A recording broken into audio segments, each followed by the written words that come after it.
ধরেন আপনি কোড লিখতেছেন আপনার কোড এডিটরে এবং সেই সাথে আপনি ধরেন এক লাইন কোড লিখছেন, পরের লাইন আপনি কি লিখবেন বা এক লাইন আপনি শেষই করেন নাই, আপনার শেষটা কেউ অটোমেটিক্যালি আপনার কোড এডিটরের মধ্যে করে দিচ্ছে। এইরকম যদি হয় ব্যাপারটা অনেক চমৎকার হয়, তাই না?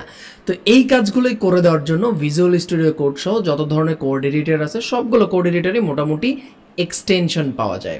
তো ভিজুয়াল স্টুডিও কোডেও এরকম অনেক ধরনের এক্সটেনশন আছে, যে এক্সটেনশনগুলো আমাদের আসলে আমরা যখন কোড করবো আমাদের কোড করার প্রোডাক্টিভিটিটাকে অনেক গুণ বাড়ায় দিবে। এবং আমরা যে HTML দিয়ে যখন একটা প্রজেক্ট ক্রিয়েট করবো, HTML এর যে লাইভ সাইড আমরা কোড লিখতেছি সাথে সাথে সেটা চেঞ্জ হচ্ছে আমাদের ব্রাউজারে, এই ধরনের লাইভ আপডেটের জন্যও লাইভ সার্ভার নামে একটা এক্সটেনশন আছে। তো এইরকম আসলে অনেকগুলো প্রয়োজনীয় এক্সটেনশন নিয়ে কথা বলবো এই ভিডিওতে। তো এক্সটেনশন জিনিসটা কি মূলত, আমি তো আপনাদেরকে বললাম যে আমরা যখন কোড করব আমাদের কোড করার এফিসিয়েন্সি এবং আমাদের কোড করার যেই প্রোডাক্টিভিটি এটাকে মোটামুটি অনেক গুণে বাড়ায় দেয়। এবং এক্সটেনশনের থ্রুতে আপনি আপনার কোডটাকে অনেক অর্গানাইজড ওয়েতে ম্যানেজ করতে পারেন। তো এরকমই কিছু দরকারি আমি এক্সটেনশন করব যেটা আপনার HTML এর জন্য মাস্ট লাগবে। আসলে মাস্ট না, একটা এক্সটেনশন আপনার মাস্ট লাগবে, বাকিগুলো হচ্ছে আপনার জন্য অপশনাল। থাকলে ভালো, না থাকলেও কোনো প্রবলেম নাই। যদি আপনার মনে হয় যে এই এক্সটেনশনগুলো আপনার উপকার করবে তাহলে অবশ্যই আপনি ইনস্টল করে ফেলবেন। তো চলেন দেখা যাক সেই এক্সটেনশনগুলো আসলে কী কী। এখানে মোটামুটি কয়েকটা এক্সটেনশনের নাম আমি মেনশন করে রাখছি। এছাড়াও হচ্ছে আমরা আমাদের VS কোডে চলে যাই। VS কোডে আসার পরে আপনি এখানে দেখতে পাচ্ছেন যে আমার এইখানে একটা ফাইল আমি ওপেন করে রাখছি, আমি জাস্ট ক্রিয়েট করে রাখছি। যেই ফাইলটার নাম হচ্ছে index.html। অর্থাৎ একটা HTML ফাইলের এক্সটেনশন কি হয়, .html। এই যে .html আছে না, এটা হচ্ছে এই HTML ফাইলের কিন্তু এক্সটেনশন। অর্থাৎ এই .html দ্বারা বোঝায় যে এটা একটা HTML ফাইল। এখন এইটা একটা HTML ফাইল, আপনি কিন্তু এটা দেখেই বুঝে ফেলতে পারতেছেন যে এটা হচ্ছে একটা HTML ফাইলের লোগো। এখন এইটা কিন্তু একা একাই আসে নাই, এই যে লোগোটা নিয়ে আসছে আমার এই ভিজুয়াল স্টুডিও কোডে একটা এক্সটেনশন ইনস্টল করা আছে। সেইটা হচ্ছে আমি যখন কোনো একটা এক্সটেনশনের নাম দিয়ে এখানে একটা ফাইল ক্রিয়েট করব, সেই ফাইলের লোগোটা অটোমেটিক্যালি সে বসাই দিবে। জিনিসটা চমৎকার, তাই না? তো এরকমই কিছু আমরা প্রয়োজনীয় এক্সটেনশন দেখব। তো প্রথমেই যে এক্সটেনশনটা আমি দেখব সেটা হচ্ছে যে আপনার হচ্ছে এখানে এসে আপনি সার্চ করবেন লাইভ সার্ভার। ওকে, লাইভ সার্ভার। এই লাইভ সার্ভার নামে একটা এক্সটেনশন আপনার লাগবে। আপনি যখন HTML কোড করবেন, দেখেন প্রায় 52 মিলিয়ন পিপলস হচ্ছে এটা ডাউনলোড করছে। এই যে ইনস্টল নামে একটা অপশন আছে। বাই দ্য ওয়ে, আপনি হচ্ছে এক্সটেনশনের জন্য এই যে এক্সটেনশনের যে আইকনটা আছে, ধরেন আপনি প্রথমে এখানে ছিলেন, তো এই এক্সটেনশন আইকন, এটাতে একটা ক্লিক করবেন। তারপর এখানে এক্সটেনশনের নাম লিখবেন যে লাইভ সার্ভার। এরপরে উপরের দিকে চলে আসবে, এটাতে একটা ক্লিক করলে এখানে ওপেন হবে। এখান থেকে ইনস্টল নামে একটা অপশন আছে, ইনস্টল আপনি ক্লিক করে দিবেন। এটা অটোমেটিক্যালি এখানে কি হয়ে যাবে, ইনস্টল হয়ে যাবে।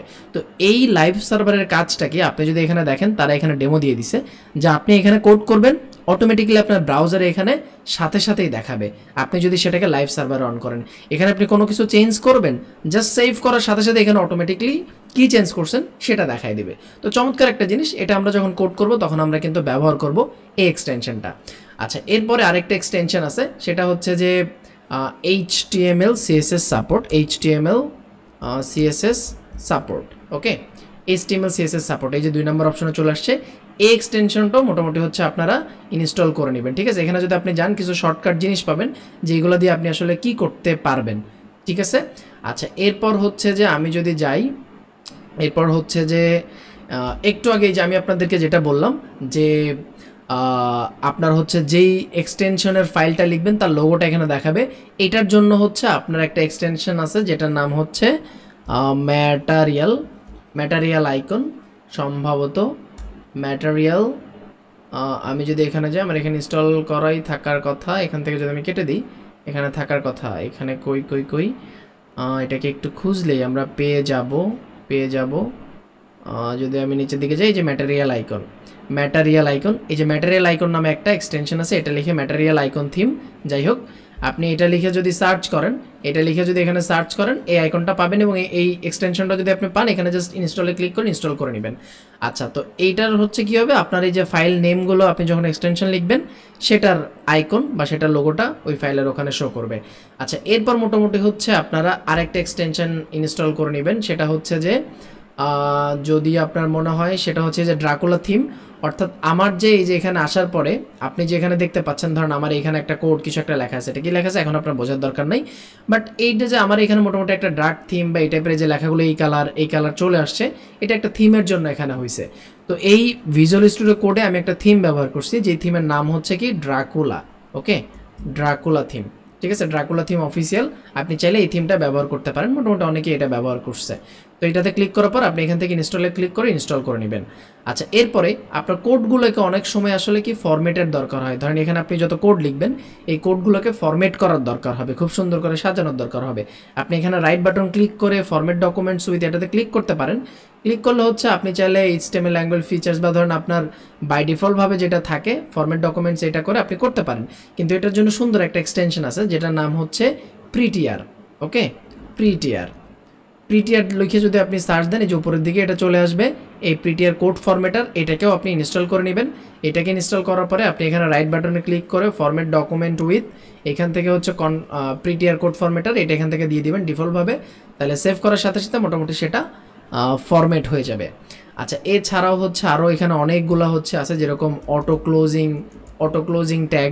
ঠিক আছে, অটো ক্লোজিং ট্যাগ নামে একটা এক্সটেনশন আছে, এই যে অটো ক্লোজ ট্যাগ, এইটা আপনি ব্যবহার করতে পারেন। অর্থাৎ আপনি যখন এখানে একটা ট্যাগ লিখবেন, এখানে একটা ধরেন এরকম ডিভ লিখবেন, সাথে সাথে এটা অটোমেটিকলি ক্লোজ হয়ে যাবে। আপনি এখানে জাস্ট ব্র্যাকেট দেওয়ার সাথে সাথেই এটা অটোমেটিকলি যেরকম ক্লোজ করে দিবে, দেখেন এরকম ক্লোজ করে দিবে।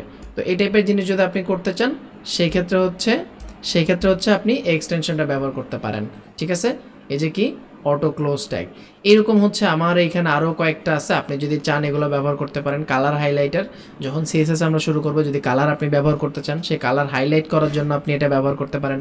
কালার যদি কোথাও থেকে পিক করতে চান সেটার জন্য কালার পিকার ব্যবহার করতে পারেন। ঠিক আছে, এরপর হচ্ছে যে ESLint চাইলে ব্যবহার করতে পারেন।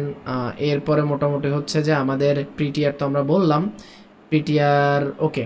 এরপরে মোটামুটি আর আমাদের তেমন কিছু নাই আপাতত। হচ্ছে আপনি চাইলে HTML স্নিপেট ব্যবহার করতে পারেন। ধরেন HTML এর জন্য আপনি কোনো শর্টকাট খুঁজতেছেন, সেটার জন্য আপনি হচ্ছে স্নিপেট ব্যবহার করতে পারেন। ঠিক আছে, স্নিপেট নামে অনেকে এক্সটেনশন এখানে তৈরি করে রাখছে, তাদেরটা ব্যবহার করলে মোটামুটি হচ্ছে আপনি কি করতে পারবেন, আপনি HTMLটাকে অনেক শর্টকাটে লিখতে পারবেন। তো এই ধরনের আরও অনেকগুলো আপনি পেয়ে যাবেন। আপনি নিজেও যদি স্পেসিফিক কোনো এক্সটেনশন খুঁজে থাকেন, সেটা আপনি গুগলে হালকা করে সার্চ দিলে কিন্তু সেখানে আপনাকে শো করবে। তো এই এক্সটেনশনটা হলেই মোটামুটি হচ্ছে আগামী জার্নিটা আপনার জন্য অনেক শুভকর এবং অনেক আনন্দদায়ক হতে যাচ্ছে। তো এই ভিডিওটা আসলে এই পর্যন্তই, দেখা হচ্ছে আপনার সাথে আমার নেক্সট ভিডিওতে।